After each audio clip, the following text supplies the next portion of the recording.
বিয়েবাড়ি চলে এসেছি। এই যে বর বউ, আর প্যান্ডেলটা খুবই বড় হয়েছে, তাই আপনাদের সঙ্গে শেয়ার করলাম। একদম প্যান্ডেল থেকে ঢোকার মুখ থেকেই খুবই সুন্দর প্যান্ডেলটা সাজিয়েছে, আর অনেক বড় বড় প্যান্ডেলই হয়েছে। ভিতরটাও আরও সুন্দর হয়েছে। এই যে এখানে বিয়ে হবে, আর বাড়িতে ঢুকে দেখি না এরকম লঙ্কা গাছে পেকে আছে। গোলাপ ফুলটা দেখি না কালো মতো লাগছে, কিন্তু কালো গোলাপ নয়, মনে অনেক দিন হয়ে গেছে। আর এটা যে কী ফুল আমি জানি না। গাছ ভর্তি বাড়ির উঠানে।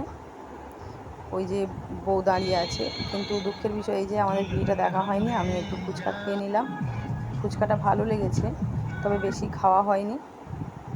ভালো হলে যে বেশি খেতে হবে তার কোনো মানে নেই, শরীরটাও দেখতে হবে। আর এই যে গরম, খুবই গরম পড়েছিল, আর ফ্যানের একটু অভাব ছিল, মানে এত গ্যাঞ্জাম, ওই জন্য ফ্যানটাও যেন গায়ে লাগছে না। যেখানে হাওয়া হচ্ছে সেখানে লোক দাঁড়িয়ে যাচ্ছে।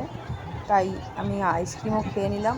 খেয়ে নেওয়ার জন্যে আমার তো গলায় ব্যথাও হয়েছিল, কিন্তু এত গরম পড়েছিল আইসক্রিম না খেলে যেন ভালোও লাগছিল না। আর পান টান ভর্তি, পান টানগুলো খাই না। এই যে পানওয়ালা, এখানে বাইরে একটা ঠাকুরঘর, আমরা দুজনে গরমের জ্বালায় বাইরে দাঁড়িয়ে আছি, কষ্ট হচ্ছিল খুবই। এখানে বিয়ে হবে, সবাই বসে গল্প করছে, সব মেয়ের মামিমারা, মামা নয় মামিমারা। এখানে বিয়ে হবে, বিয়ের প্যান্ডেলটাও খুবই সুন্দর হয়েছে।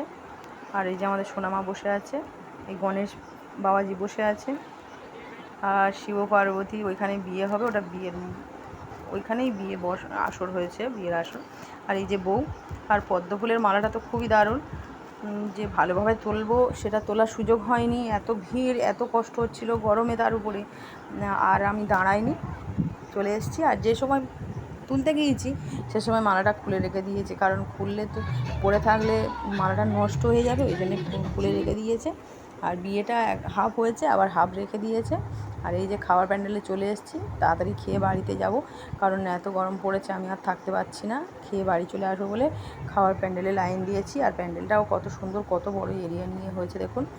আর ওই যে প্রথম দেখলাম ধুতি পরে খেতে দিচ্ছে, মানে ক্যাটারিংটা ধুতি পরেই হচ্ছে।